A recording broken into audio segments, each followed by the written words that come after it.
Hello everyone, कैसे हो आप सब। एक बार पुनः स्वागत है आप सभी का हमारे अपने YouTube channel Shiv coaching classes पर। उम्मीद करता हूं दोस्तों आप सभी मस्त होंगे, बेहतर होंगे, आप सभी की पढ़ाई भी अच्छे ढंग से चल रही होगी। आज की इस वीडियो में हम देखेंगे क्लास 12 बायोलॉजी एनसीईआरटी चैप्टर 2 दोस्तों हमारा चल रहा है, जो नई एनसीईआरटी के अकॉर्डिंग हमारा चैप्टर 2 चल रहा है। देखिए आज के इस वीडियो में हम देखेंगे मनुष्यों में निषेचन यानी फर्टिलाइजेशन इन ह्यूमन। तो किसी भी ह्यूमन बीइंग के अंदर जो फर्टिलाइजेशन होता है उसकी पूरी की पूरी प्रोसेस आज की इस वीडियो में हम देखेंगे। देखिए इसके पहले हमने आपको पुष्पीय पादपों में वहां पे हमने आपको फर्टिलाइजेशन दिखाया था, लेकिन यहाँ पे अब हम क्या देखेंगे, ह्यूमन में जो फर्टिलाइजेशन होता है उसकी चर्चा करेंगे। तो आइए सीधे वीडियो को स्टार्ट करते हैं। देखिए यदि हम बात करते हैं मनुष्यों में निषेचन की, सबसे पहली बात तो निषेचन जो होता है एक्चुअल में इसकी डिफिनेशन क्या है। तो देखिए कोई भी शुक्राणु तथा अंडाणु के मिलने से युग्मनज के बनने की क्रिया को निषेचन कहते हैं। यदि हम ओवरऑल ह्यूमन में बात करें तो ह्यूमन में जो नर युग्मक होता है वो होता है शुक्राणु, और जो मादा युग्मक होता है वो क्या होता है, अंडाणु। तो देखिए यहाँ पे आपको एक चीज गौर करनी है कि यदि पुष्पीय पादपों में आप देखेंगे तो वहां पे नर युग्मक क्या रहेगा, कुछ और रहेगा, मादा युग्मक वहां पे कुछ और रहेगा। लेकिन ओवरऑल यदि हम ह्यूमन में देखें तो जो नर युग्मक होता है वो क्या होता है, शुक्राणु या स्पर्म कहलाता है। वहीं जो अंडाणु होता है, ये जो ओवम होता है, ये क्या कहलाता है, मादा युग्मक। अब देखिए यदि आपस में ये नर युग्मक और मादा युग्मक आपस में यदि मिलते हैं तो यह एक द्विगुणित संरचना का निर्माण करते हैं, और इस द्विगुणित संरचना को हम क्या कहते हैं, जाइगोट कहते हैं, या हम इसको क्या कहते हैं, युग्मनज कहते हैं।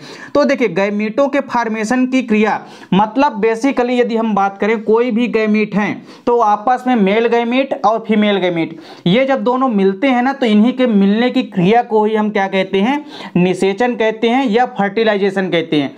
देखिए निषेचन को हम युग्मक संलयन भी कहते हैं, क्योंकि इस क्रिया में युग्मक आपस में संलयित होते हैं। मतलब आपस में कोई भी गैमीट होते हैं ये आपस में मिलते हैं, और मिलने के बाद क्या करते हैं, एक द्विगुणित कोशिका का निर्माण करते हैं। यानी यहाँ पे ये जो जाइगोट बना है ना, ये जाइगोट कैसा होता है, पेपर में अक्सर पूछा जाता है कि जो जाइगोट या युग्मनज होता है यह कैसा होता है, मतलब यह किस प्रकार की कोशिका है। तो यह एक द्विगुणित कोशिका होती है, यानी कि डिप्लॉयड कोशिका होती है। यह चीज आपको ध्यान में रखना है। कोई भी यदि युग्मनज या जाइगोट है वो क्या होता है, हमेशा द्विगुणित होता है, डिप्लॉयड होता है।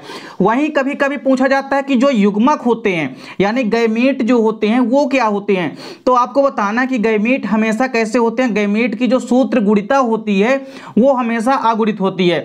मतलब यदि सूत्र गुणिता की यदि हम बात करते हैं तो कोई भी युग्मक है, युग्मक क्या होते हैं, अगुणित होते हैं, हेप्लॉइड होते हैं। वहीं जो जाइगोट बनता है, जाइगोट एक डिप्लॉइड यानी कि द्विगुणित संरचना होती है। अब ओवरऑल यदि हम मनुष्यों की बात करें तो देखिए मनुष्यों में क्या होता है, जो निषेचन होता है वो अंतः निषेचन होता है। मतलब निषेचन जो होता है शरीर के अंदर होगा। तो कुल मिलाकर के निषेचन कहाँ होता है, तो जो मादा की अंडवाहिनी नलिका होती है जिसको हम फैलोपियन नलिका कहते हैं, तो फैलोपियन ट्यूब या हम उसको अंडवाहिनी नलिका कहते हैं। तो देखिए फैलोपियन ट्यूब यानी कि अंडवाहिनी नलिका में ही शुक्राणु और अंडाणु आपस में मिलते हैं। तो मनुष्यों में किस प्रकार का निषेचन होता है यह भी आता है पेपर में। तो आपको याद रखना है कि अंतः निषेचन होता है, मतलब इंटरनल फर्टिलाइजेशन होता है। तो मानव में आपको याद रखना है इंटरनल फर्टिलाइजेशन यानी अंतः निषेचन पाया जाता है, और जिसमें शुक्राणु तथा अंडाणु कहाँ मिलते हैं आपस में, अंडवाहिनी में या फैलोपियन ट्यूब में, या फैलोपियन ट्यूब में आपस में ये शुक्रवाहिनी नलिका में मिलते हैं। और वहां मिलने के बाद ये क्या करते हैं, एक दूसरे से मिलने के बाद एक द्विगुणित संरचना यानी कि जाइगोट का निर्माण करते हैं। तो देखिए अंडवाहिनी नलिका में ये आपस में मिलते हैं। अब आप लोग अंडवाहिनी नलिका देखे होंगे, जब हमने आपको मादा जनन तंत्र कराया है इसमें आप लोग देखे होंगे कि जो अंडवाहिनी नलिका होती है यहां से लेकर के यहां तक का जो पूरा भाग है ये अंडवाहिनी नलिका का भाग होता है। तो देखिए अंडाशय के अंदर क्या बनेंगे, अंडाणु बनेंगे यानी ओवम बनेंगे, और ओवम बनने के बाद कहां जाएंगे, इनफंडिबुलम वाले भाग में आते हैं। फिर इससे होते होते इस्मस वाले भाग तक पहुंचते हैं। वहीं जो शुक्राणु होते हैं वो कहां से होते हैं, योनि से होते हुए कहां पहुंचते हैं, गर्भाशय से होते हुए ये भी कहां आते हैं, ये भी धीरे धीरे यहां पहुंचते हैं, कहां जाके, अंडवाहिनी भाग में। और इसी अंडवाहिनी या ओविडक्ट या हम कह सकते हैं यहाँ पे फैलोपियन जो नलिका होती है, इसी फैलोपियन नलिका या अंडवाहिनी नलिका में ही क्या होता है, निषेचन होता है। तो इतनी सारी चीजें आपको क्लियर हो गई होगी कि जो मानव में निषेचन होता है वो मादा की अंडवाहिनी नलिका में होता है, मानव में अंतःनिषेचन पाया जाता है, और शुक्राणु व अंडाणु के आपस में मिलने से क्या बनता है, एक द्विगुणित संरचना का निर्माण होता है, जिसे हम क्या कहते हैं, जाइगोट कहते हैं। ये दो चीजें आपको याद रखनी है हमेशा कि जो युग्मक होते हैं वो आगुणित होते हैं, और जो जाइगोट या युग्मनज होते हैं ये हमेशा डिप्लॉइड यानी कि द्विगुणित होते हैं। देखिए यदि हम स्खलन की बात करते हैं तो जैसे ही स्खलन होता है, स्खलन के समय जो वीर्य होते हैं, वीर्य के अंदर यानी सीमेन के अंदर लगभग 20 करोड़ की संख्या में शुक्राणु होते हैं। कितने? लगभग 20 करोड़ की संख्या शुक्राणुओं की होती है। लेकिन इसमें से कुछ ही मात्रा में जो शुक्राणु होते हैं वो योनि की दीवार में क्या होते हैं, योनि की जो दीवार होती है वो एक अम्लीय स्त्राव करती है, और अम्लीय स्त्राव के कारण ही क्या होते हैं कि कुछ शुक्राणु जो होते हैं वो मर जाते हैं यानी कि खत्म हो जाते हैं। और इसके अलावा कुछ शुक्राणुओं की हानि जो होती है वो मादा के जनन मार्ग के सक्रिय और इसकी दीवार के चिपके होने के कारण होती है। देखिए जो शुक्राणु की दीवार होती है ना, इसके अलावा देखिए जो मादा का जनन मार्ग होता है, तो मादा का जनन मार्ग चूंकि ग्रीवा नाल सक्रिय नाल होती है, और कुछ तो इसकी दीवार पर चिपक करके ही क्या हो जाते हैं, खत्म हो जाते हैं। तो कुल मिला के ओवरऑल हम ये कह सकते हैं कि जो शुक्राणु होते हैं ये काफी संख्या में तो पहले ही नष्ट हो जाते हैं। देखिए शुक्राणुओं की इस बड़ी संख्या में से कुछ शुक्राणु ही गर्भाशय में आते हैं, और गर्भाशय में पूंछ की सहायता से 1.5 से लेकर के 3 मिलीमीटर प्रति मिनट की चाल से चलते हुए ये अंडवाहिनी में पहुंचते हैं। देखिए शुक्राणुओं की गति भी यहाँ पे दिखा रहा है कि शुक्राणुओं की जो गति होती है ना वो 1.5 से लेकर के 3 मिलीमीटर जो है पर मिनट होती है, और इसी चाल से चलते हुए ये कहाँ पहुँचते हैं, किसी भी अंडवाहिनी नलिका में यानी कि फैलोपियन ट्यूब में पहुँचते हैं। अब इसके बाद आपको यहाँ पे एक चीज़ और ध्यान में रखना है कि शुक्राणुओं की जो इतनी ज़्यादा संख्या थी उसमें से कुछ ही शुक्राणु कहाँ पहुँच पाते हैं, अंडवाहिनी नलिका में पहुँच जाते हैं। कुछ शुक्राणु तो योनि के अम्लीय स्त्राव के कारण नष्ट हो जाते हैं, और कुछ जो योनि की दीवार चपटी होती है, ग्रीवा नाल जो होती है, ग्रीवा नाल भी चपटी होती है, जिस कारण से कुछ वहाँ भी चपट करके क्या हो जाते हैं, खत्म हो जाते हैं। तो इस प्रकार से कुछ ही शुक्राणु जो होते हैं वो अंडवाहिनी नलिका में पहुँच पाते हैं।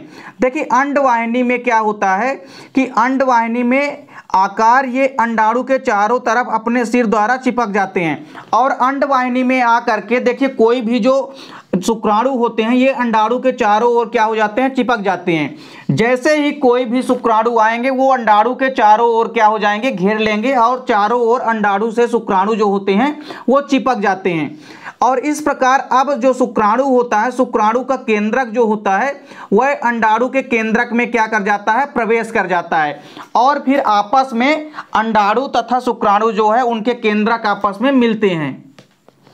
इस प्रकार शुक्राणु और अंडाणु के केंद्रक जो होते हैं ये आपस में मिलते हैं और एक द्विगुणित केंद्रक बना लेते हैं, जिसे ही हम क्या कहते हैं, युग्मनज या जाइगोट कहते हैं।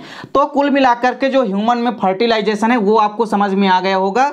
ह्यूमन में क्या होता है, जो मेल होता है, मेल का जो गैमेट होता है वो कहलाता है शुक्राणु या स्पर्म, वहीं जो फीमेल का यानी कि जो मादा का युग्मक होता है उसको हम कहते हैं अंडाणु। तो आपस में शुक्राणु व अंडाणुओं के मिलने से एक द्विगुणित संरचना जिसको हम जाइगोट कहते हैं इसका निर्माण होता है, जिसे ही हम क्या कहते हैं, निषेचन या फर्टिलाइजेशन कहते हैं। युग्मक हमेशा आगुणित होता है जबकि जाइगोट क्या होता है, हमेशा द्विगुणित होता है। और मनुष्यों में अंतः निषेचन पाया जाता है, और जो मनुष्यों में निषेचन होता है वो मादा के अंडवाहिनी नलिका यानी कि फैलोपियन ट्यूब में होता है। और जैसा कि आपने देखा कि कई सारे शुक्राणु स्खलन के समय वीर्य में होते हैं, लेकिन अंडवाहिनी तक पहुंचते पहुंचते कुछ ही मात्रा में शुक्राणु जो होते हैं अंडाशय तक, अंडाणु तक पहुंच पाते हैं, और अंडाणु के केंद्रक से आपस में मिल करके ये एक द्विगुणित संरचना यानी कि जाइगोट का निर्माण करते हैं। चलिए इसके बाद निषेचन के क्या क्या महत्व हैं, यानी इंपोर्टेंस क्या क्या है, फर्टिलाइजेशन के जो भी इंपोर्टेंस है वो भी देखते हैं।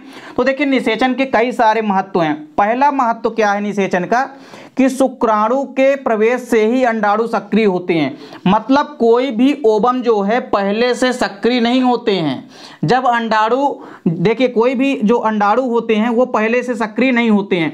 जैसे ही शुक्राणु प्रवेश करते हैं अंडाणु के अंदर, अंडाणु क्या हो जाते हैं, सक्रिय हो जाते हैं। दूसरा इंपॉर्टेंस क्या है कि निषेचन द्वारा गुणसूत्रों की संख्या द्विगुणित हो जाती है। तो ये बात भी आपने देख ली है कि निषेचन जैसे ही होता है आपस में युग्मक मिलते हैं जो कि अगुणित होते हैं, और अगुणित युग्मक मिलकर के आपस में द्विगुणित जाइगोट का निर्माण करते हैं। तो कुल मिलाकर के निषेचन के द्वारा गुणसूत्रों की संख्या भी क्या हो जाती है, द्विगुणित हो जाती है। तीसरा इंपॉर्टेंस क्या है, देखिए विभिन्न जीव जंतुओं में निषेचन के कारण विभिन्नताएं भी पैदा होती है। यह भी एक अच्छा इंपॉर्टेंस है। क्यों? क्योंकि देखिए जैसे ही आपस में दो युग्मक मिलते हैं, चूंकि एक युग्मक मेल का होता है दूसरा युग्मक फीमेल का होता है, तो जाहिर सी बात है कि कुछ लक्षण किसके आएंगे, कुछ लक्षण मादा के आएंगे और कुछ लक्षण किसके आएंगे, नर के आएंगे। तो इस प्रकार से आपस में इनके मध्य क्या होता है, आपस में भिन्नताएं भी पैदा होती है, क्योंकि दो अलग अलग प्रकार के युग्मक मिलते हैं और कुछ कैरेक्टर दोनों के मिलते हैं, जिस कारण से एक नए लक्षण का उद्भव होता है। मतलब कुछ विभिन्नताएं भी पैदा होती है। अगला देखिए निषेचन का महत्व क्या है कि जो अंडाणु होते हैं, अंडाणु में सेंट्रियोल नहीं पाया जाता है। देखिए सेंट्रियोल जो है अंडाणु में एब्सेंट होते हैं, और सेंट्रियोल जो होते हैं यह शुक्राणु में क्या होते हैं, प्रेजेंट होते हैं। तो जब अंडाणु के अंदर सेंट्रियोल नहीं पाए जाते हैं तो यह अंडाणु जो है सेंट्रियोल को किससे प्राप्त करता है, शुक्राणुओं से प्राप्त करता है, और बार बार विभाजित होता है। मतलब सेंट्रियोल के द्वारा ही विभाजन होता है। तो यदि सेंट्रियोल नहीं है तो विभाजन नहीं होगा। तो कुल मिलाकर के जो सेंट्रियोल होता है यह विभाजन में मदद करता है। मतलब जो अंडाणु होते हैं इनमें सेंट्रियोल नहीं पाया जाता है, जिसे यह शुक्राणु से ही प्राप्त करते हैं, और फिर बार बार इनकी जो जाइगोट होती है उनकी कोशिकाओं में क्या होता है, विभाजन होता है, और फिर एक से कई सारी कोशिकाओं वाला जाइगोट बन जाता है। अगला इंपॉर्टेंस क्या है कि जो अंडाणुओं का द्वितीय परिपक्वन विभाजन होता है वो शुक्राणु के प्रवेश करने के बाद होता है। मतलब जो अंडाणुओं का प्राथमिक परिपक्वन है वो तो हो चुका होता है, लेकिन जो इसका द्वितीयक परिपक्वन विभाजन होता है वो शुक्राणु के प्रवेश करने के बाद होता है।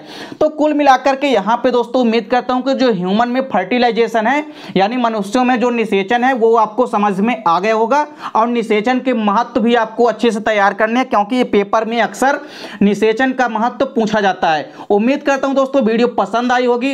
दोस्तों मिलते हैं नेक्स्ट वीडियो में, तब तक के लिए जय हिंद, वंदे मातरम।